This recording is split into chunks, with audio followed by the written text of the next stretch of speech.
Ubisoft, a name once synonymous with innovation, is now often described with one word: bug. From a symbol of innovation to the punchline of an industry joke. But how could a company that once created the best memories for gamers now lose the world's trust? How could a legend this big turn into a community meme? Today we'll talk about Ubisoft's journey, from the birth of Assassin's Creed to the drama of the Ubisoft formula and the sudden server shutdowns and other controversies. And of course, as some gamers say, Ubisoft doesn't make games anymore, they make excuses. Hi, I'm Zaka. Wherever you are, I hope you're doing well. Today we'll discuss the tragic story of one of gaming's giants. In 1986, the five Guillemot brothers founded Ubisoft in France. At first, it was just a small distributor, but slowly became a creator of unforgettable worlds. Ubisoft started with family games until their first mascot, Rayman, 1995. The limbless character sold trillions of rupiah worth, an accidental success, but a historic milestone for Ubisoft. Then came Prince of Persia: The Sands of Time, 2003, selling 2 million copies, worth about 1.6 trillion rupiah. And then Assassin's Creed 2, 2009, a true masterpiece, 9 million copies, grossing over 7.2 trillion rupiah. Still not enough? Far Cry 3, Just Dance, Rainbow Six Siege all exploded. Just Dance alone sold over 80 million copies. That's around 64 trillion rupiah. Oh, by the way, I'm using the current dollar exchange rate. At that time, Ubisoft was like Thanos.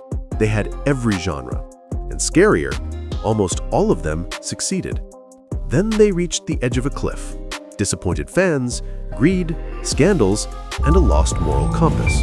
And here the story begins to change direction. Watch Dogs 2014, its trailer looked like a Hollywood movie, but when it released, more like a pirated 240p film. Still sold 10 million copies worth 8 trillion rupiah, but its reputation collapsed. Ubisoft back then sold next-gen dreams, but what arrived was just a downgrade with NPCs dumber than bricks. Then Assassin's Creed Unity 2014, ambitious, visually stunning, but with more bugs than NPCs in Paris. Broken release, broken reputation. Sales dropped from the expected 10 million to about 7 million, or around 6 trillion rupiah. But gamers remembered the 700 million bug memes more. And since then, every Ubisoft game started to feel the same. Maybe Ubisoft thought, as long as we release one every year. Sadly, quantity went up, but quality went down.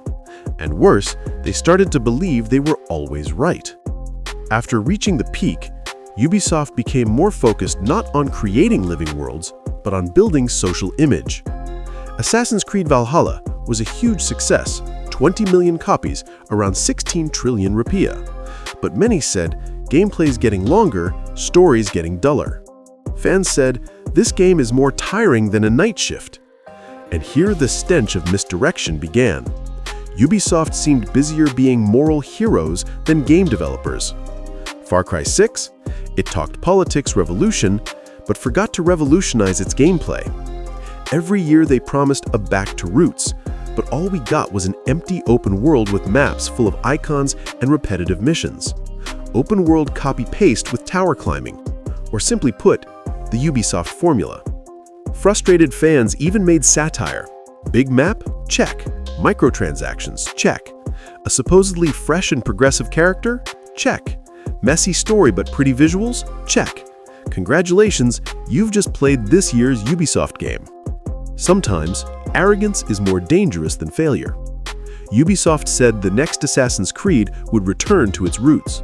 But if those roots are microtransactions, well, welcome to a grim future.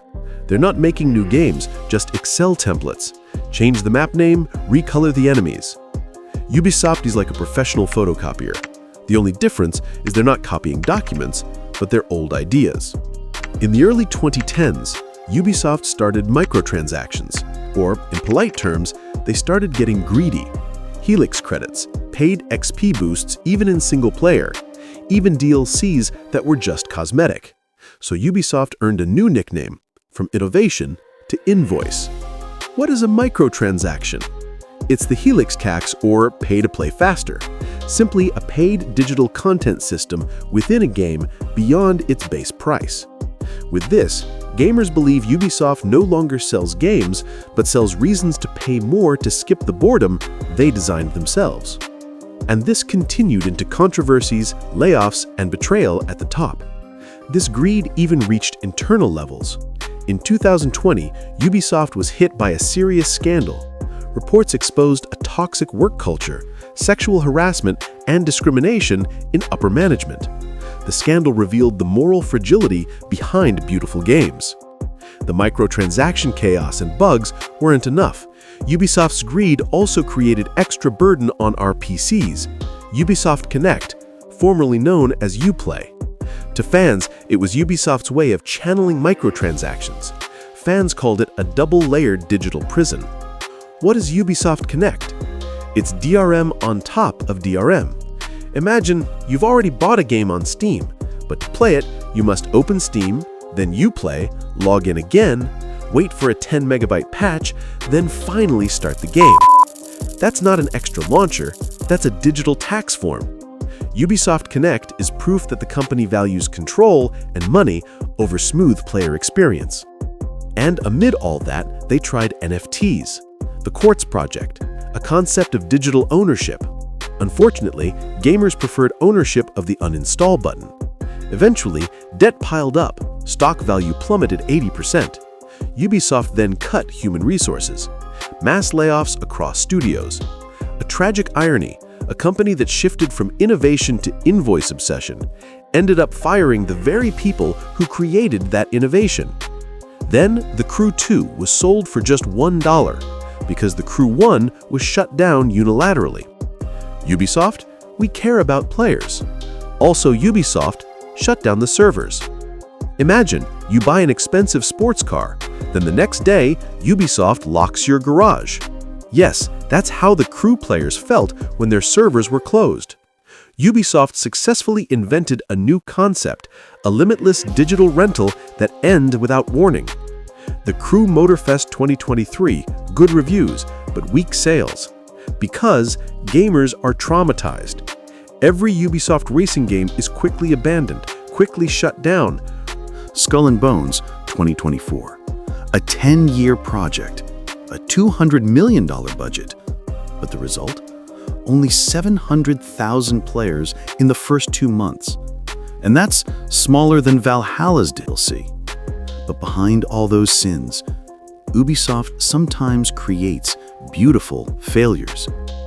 Beyond Good and Evil was a total flop, only 500,000 copies, 400 billion rupiah. Yet it's called one of the most soulful games ever made. Same with Prince of Persia 2008. Too soft for hardcore gamers, but too beautiful to forget. Sometimes Ubisoft doesn't realize they make failures that actually have heart. Ironically, Ubisoft often succeeds when they don't interfere too much. Rainbow Six Siege flopped at launch, but the community saved it. Now, over 80 million players, earning 20 trillion rupiah. For Honor was the same. Quiet at first, revived by fan passion, not Ubisoft. Maybe the secret is simple. When Ubisoft doesn't meddle too much, their games actually live. Can Ubisoft atone for their past sins? The answer, maybe not yet. Outlaws gave hope, but Shadows showed they still haven't listened. Ubisoft says they listened to the community, but maybe their headset is still on mute. Every criticism is answered with, "We hear your feedback," but the result, still the same. Huge open worlds, but empty. Soulless NPCs, and microtransactions everywhere. Ubisoft isn't incapable of making great games. They're just too arrogant to listen to anyone. Does Ubisoft still understand the word innovation, or do they only speak the language of invoices? Then came Star Wars Outlaws 2024, an open world that's beautiful, alive, a review score of 76 out of 100. Many said, finally, Ubisoft made a game with soul again. But still, microtransactions lurk behind every speeder, every extra item purchasable with real money. Then, Assassin's Creed Shadows, 2025. Japan finally arrived. Ubisoft has finally fulfilled the fans' dream. But sadly, that dream came with a nightmare. Controversial collaborations and decisions that killed gamer trust. Ubisoft said, "We want diversity." Fans replied, "We just want a good game." Fans had waited for a Japan-based Assassin's Creed for over a decade. But when it came, many felt Ubisoft was more focused on pleasing Western media than honoring Eastern history. Fans wanted to be samurai, but not with 600 map icons, distorted history, and lingering microtransactions. The question is, when was the last time Ubisoft truly listened to its players? Ubisoft says they don't push any agenda, but fans feel, this isn't the Assassin's Creed we knew. Outlaws gave hope, but Shadows showed they're still lost. Ubisoft is no longer a symbol of innovation. They're a symbol of inconsistency and monetization. But if history teaches us anything, sometimes a big company only needs one great game to rise again. Will their upcoming projects change everything? Who knows? The question remains the same. When was the last time Ubisoft truly listened to its players? Ubisoft is no longer a creative studio. They're a factory that forgot how to create. Ubisoft knows they're standing at the edge of a cliff, and now they're jumping, either to fly or to fall deeper. Maybe it's not Ubisoft that changed, but us. We stopped believing. Every big company falls once, but only a few know how to fall gracefully. Ubisoft was once every gamer's dream. Now, they're an expensive lesson for every developer. If you stop listening to your players, then no matter how vast your open world is, it will never save you. Forget what they doing, keep on